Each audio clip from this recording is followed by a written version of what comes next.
Dear students, last class lo manam Maxwell equations సంబంధించిన applications classical Laplace equation difference between the two specific heats Cp - Cv = R అనేది ఏ విధంగా prove చేస్తాం అనేది మనం classical equation derive చేసాం. అలాగే Cp - Cv = R అనేది ప్రూవ్ చేసాం. ఇక ఈ క్లాస్ లో ratio between the two specific heats Cp/Cv = gamma అనేది ఏ విధంగా మనం ప్రూవ్ చేస్తాం అనేది by using of Maxwell relations చూద్దాం. అంటే Cp/Cv = గామా ఏ విధంగా అవుతుంది. సో దీనికోసం ఇక్కడ మనం కొన్ని కన్సిడరేషన్స్ అంటే మనం ఇంటర్మీడియట్ స్థాయిలో నేర్చుకున్న ఒక విషయం గురించి ఇక్కడ మనం మాట్లాడుకోవాల్సిన అవసరం ఉంటుంది. అదేంటి అనేది మనం చూస్తే న్యూటన్ లాప్లాస్ అంటే వెలాసిటీ ఆఫ్ సౌండ్కి సంబంధించి అంటే ధ్వని వేగానికి సంబంధించి న్యూటన్ ప్రతిపాదన ప్రకారం ధ్వని వేగం v =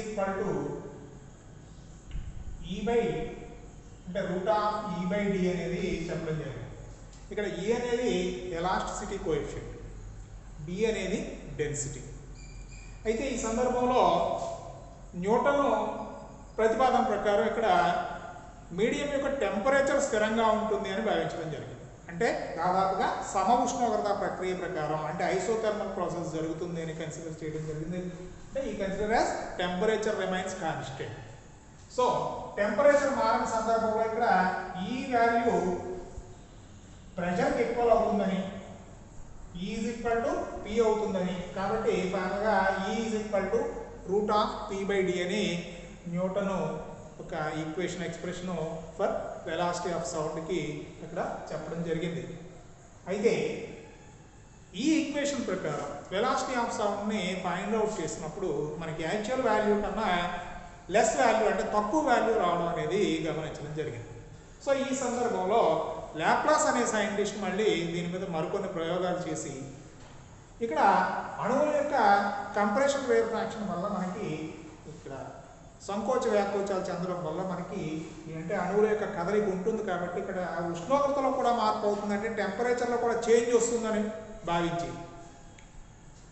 E = P కాదు E = γP అవుతుందని లాప్లాస్ చెప్పడం జరిగింది. సో లాప్లాస్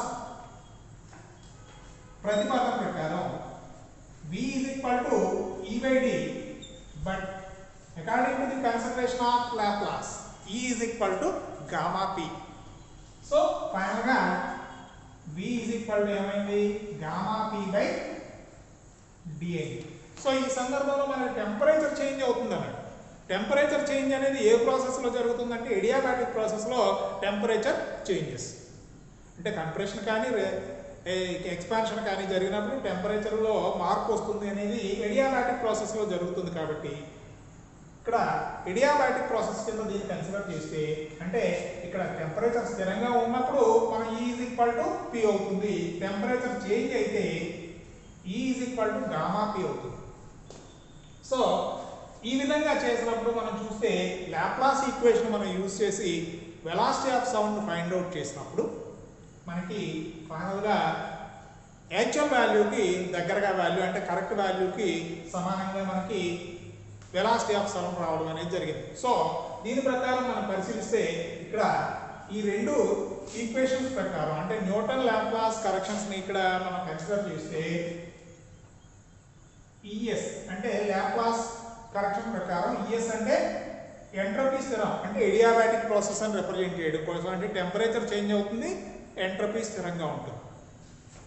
ఇక ET అంటే టెంపరేచర్ స్థిరంగా ఉంటుంది అంటే ఐసోథర్మల్ ప్రాసెస్ అని రిప్రజెంట్ చేస్తుంది. అంటే ఐసోథర్మల్ ప్రాసెస్లో మనకి ఎలాసిటీ కోఎఫిషియంట్ ET, ఎడియాబాటిక్ ప్రాసెస్లో ఎలాసిటీ కోఎఫిషియంట్ ES అని అనుకుంటే ఇక్కడ వాళ్ళ ప్రతిపాదన ప్రకారం ES = γP, ET = P కాబట్టి ES/ET = గామా అవుతుంది అనేది ఆ రెండు న్యూటన్ లాప్లాస్ ఎజంప్షన్ ప్రకారం దీన్ని మనం తీసుకోవచ్చు. అంటే ఈ రిలేషన్ ఇక్కడ మనం యూజ్ చేసుకోవడం జరుగుతుంది. ఇది Cp/Cv = గామా అనేది ప్రూవ్ చేయడానికి use the relation ES/ET = gamma. So దీన్ని మనం ఫైనల్గా దీన్ని ES by ET గామా రాసేస్తే సరిపోతుంది. అంటే ఇది ఏ విధంగా వచ్చింది అనేది మనకు తెలియడం కోసం ఇది మనం చెప్పుకోవడం జరిగింది. సో ఇప్పుడు మనం CP by CV is equal to gamma అనేది ఏ విధంగా ప్రూవ్ చేస్తాం అంటే CP by CV is equal to ES by ET అనేది మనం ప్రూవ్ చేస్తే ఆటోమేటిక్గా CP by CV is equal to gamma అని మనం ప్రూవ్ చేసినట్టు అవుతుంది. సో దీనికోసం మనం ఏం చేస్తామంటే let us consider volume elasticity coefficient అంటే ఘనపరిమాణ స్థితిస్థాపక గుణకాన్ని మనం తీసుకున్నాం అనుకోండి. స్థితిస్థాపక గుణకం అనేది ఏ విధంగా మనం చెప్పొచ్చు stress by strain. Elasticity coefficient is equals to stress by strain అంటే it is the ratio between the stress and strain అనమాట. అంటే స్ట్రెస్కి స్ట్రెయిన్కి అంటే ప్రతిబలానికి వికృతికి మధ్య ఉండే నిష్పత్తి. అయితే ఇక్కడ ఘనపరిమాణ స్థితిస్థాపక గుణకాన్ని తీసుకుంటున్నాం కాబట్టి ఇక్కడ వాల్యూమ్ స్ట్రెయిన్ని మనం తీసుకుంటాం.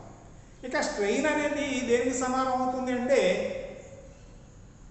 Change in volume and by initial volume అంటే ఘనపరిమాణంలో మార్పుకి తొలి ఘనపరిమాణానికి అంటే ఘనపరిమాణానికి మధ్య గల నిష్పత్తిని మనం ఘనపరిమాణ వికృతిగా చెప్పుకోవడం జరుగుతుంది. సో ఈ విధంగా మనం చూసినప్పుడు elasticity coefficient E is equal to మనకి ఏమొస్తుంది stress by volume strain.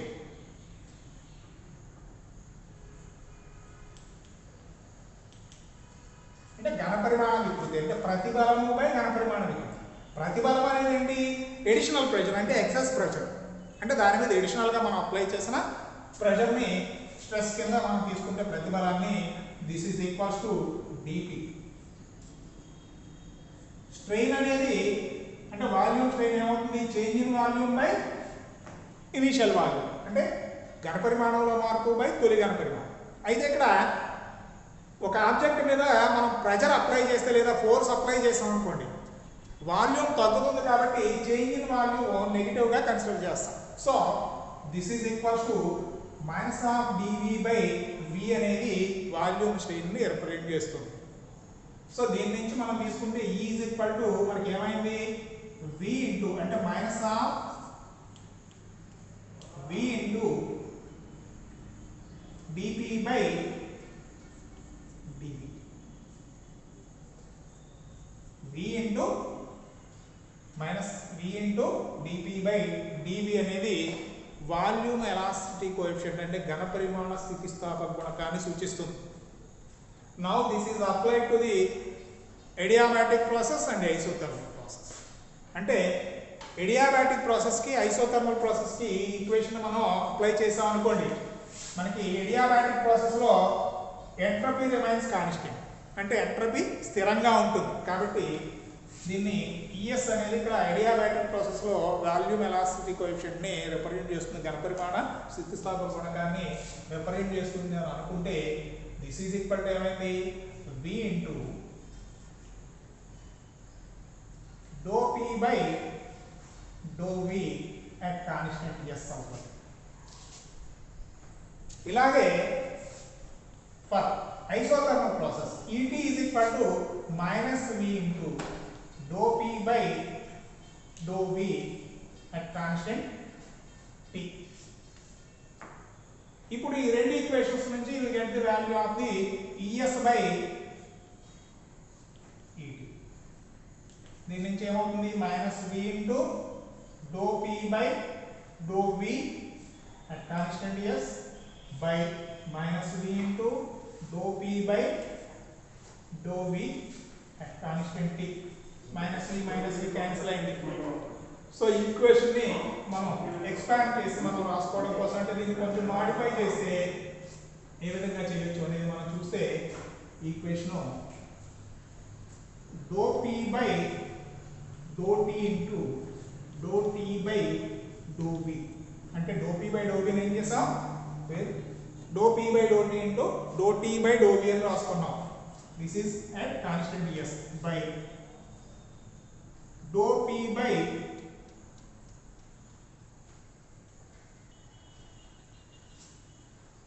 dou S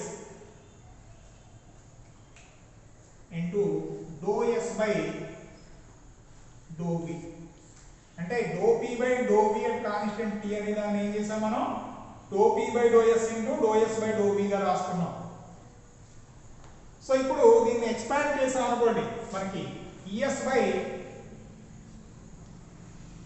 ET is equal to మనకి ఎంత అవుతుంది అంటే దీన్ని రెండు పదాల కింద విడగొట్టి మనం రాసుకుంటే dou P by do T at constant S into do T by do V at constant S by do P by do S at constant t into dou s by dou v at constant t. This is equation 1. So ఈ equation మనం expand చేసి మనం రాసుకున్నప్పుడు అంటే 4 పదాల కింద రాసాం అన్నమాట. ఇప్పుడు వీటి యొక్క వాల్యూస్ ని మనం మాక్స్వెల్ ఈక్వేషన్స్ నుంచి వాటి యొక్క వాల్యూస్ ని మనం అప్లైన్ చేసి దీనిలో సబ్స్టిట్యూట్ చేసుకోవాలి. అంటే వాటి నుంచి మాక్స్వెల్ ఈక్వేషన్స్ నుంచి మనం వాటి యొక్క వాల్యూస్ని ఒక్కొక్క పదం యొక్క వాల్యూ ఎంత అనేది మనం తీసుకుని దీనిలో సబ్స్టిట్యూట్ చేసుకుని సింప్లిఫై చేయాలి. సో దీనికోసం మనం చూస్తే ఫస్ట్ మనకి ఏముంది dou P by do T at constant S అనేది ఉంది. దీని యొక్క వాల్యూ ఎంత అనేది మనం చూస్తే అట్ కాన్స్టెంట్ ఎస్ అనేది మనం మాక్స్వెల్ ఈక్వేషన్స్ దగ్గరికి వచ్చేసరికి ఇక్కడ there are 4 Maxwell equations. So మనకి 4 ఈక్వేషన్స్ ఉన్నాయి. ఈ 4 ఈక్వేషన్స్ మనం చూస్తే ఇక్కడ కాన్స్టెంట్ ఎస్ అనేవి 2 ఉన్నాయి. కాన్స్టెంట్ ఎస్ అనేవి 2 ఉన్నాయి కాబట్టి ఇక్కడ దీనిలో మనం చూస్తే మనకి dou P by do T ఉంది, కానీ ఇక్కడ ఏముంది మనకి dou T by do P అనేది ఉంది. కాబట్టి దీని యొక్క రెసిప్రోకల్ తీసుకుంటాం అన్నమాట. అంటే దీన్నే మనం రెసిప్రోకల్ రాసాం అనుకోండి, అంటే దీనికి సంబంధించి మనం రెసిప్రోకల్ రాస్తే డో పీ బై అంటే dou T by do P at constant S. అంటే దీన్ని రివర్స్ చేసి రెసిప్రోకల్ కింద రాసినప్పుడు మనకి ఏమవుతుంది ఇప్పుడు dou T by do P at constant S is equal to మనకి ఎంత value dou V by do S at constant P.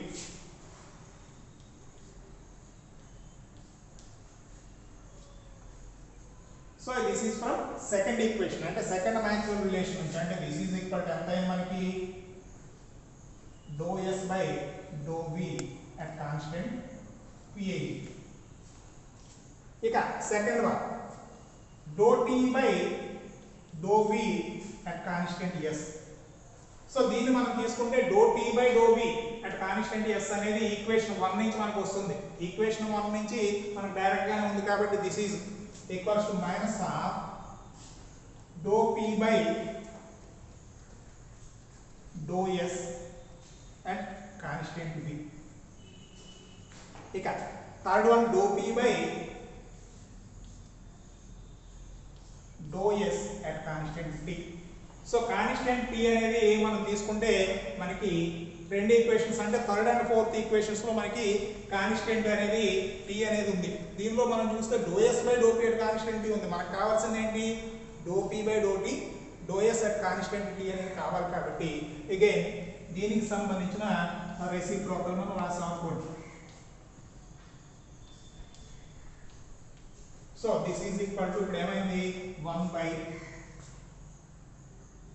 So minus of dou v by dou t at constant p అవుతుంది. This is nothing but minus of dou t by dou v at constant p. So ఇక final గా మిగిలింది ఏంటి dou s by dou v at constant t. dou s by dou v at constant t value మనకి equation 3 నుంచి వస్తుంది, అంటే మూడో Maxwell సమీకరణం నుంచి వస్తుంది. సో దీని నుంచి మనం తీసుకుంటే ఇది ఎంత అవుతుంది dou s by dou v at constant t is equal to dou p by dou t at constant v. So ఇది మనకి అంటే ఒకటో ఈక్వేషన్ లోన 4 పదాలు మనకి ఏంటి అనేది మనకు తెలిసింది. ఇప్పుడు ఒక్కొక్క విలువని ఆ ఈక్వేషన్ 1 లో సబ్స్టిట్యూట్ చేసి మనం సింప్లిఫై చేయడం ద్వారా మనకు కావాల్సిన రిలేషన్ ని డిరైవ్ చేయొచ్చు. సో ఇప్పుడు వాటిని మనం సబ్స్టిట్యూట్ చేస్తే es by et is equal to మనకి ఎంత వస్తుంది ఫస్ట్ వన్ ఏంటి do P by do T at constant S యొక్క వాల్యూ ఎంత do S by do V at constant P into do T by do V at constant S అనేది do P by do S at constant V దీనికి minus sign ఒకటి ఉంది by do P by do S at constant D is equal to minus of do T by do V at constant P దీనికి negative sign ఉంది ఇక final గా చూసుకుంటే do S by do V at constant P is equal to do P by do T at constant V అవుతుంది so minus sign పైన కింద ఉంది కాబట్టి డినామినేటర్లోను న్యూమరేటర్లోను మనకి నెగిటివ్ సైన్ ఉంది కాబట్టి రెండు క్యాన్సిల్ చేయొచ్చు ఇక ఫైనల్ గా దీన్ని సింప్లిఫై చేసుకుంటే dou S by do V by do T by do V at constant P into dou p by dou s by dou t by dou p by dou s by dou p by dou t at constant b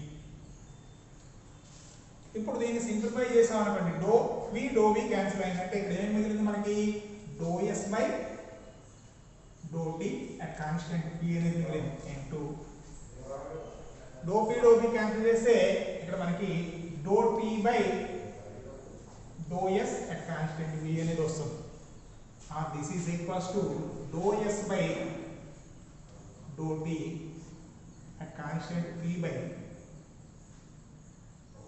dou s by dou t at constant v అవుతుంది అంటే es by et is equals to dou s by dou t at constant p by dou s by dou t at constant v.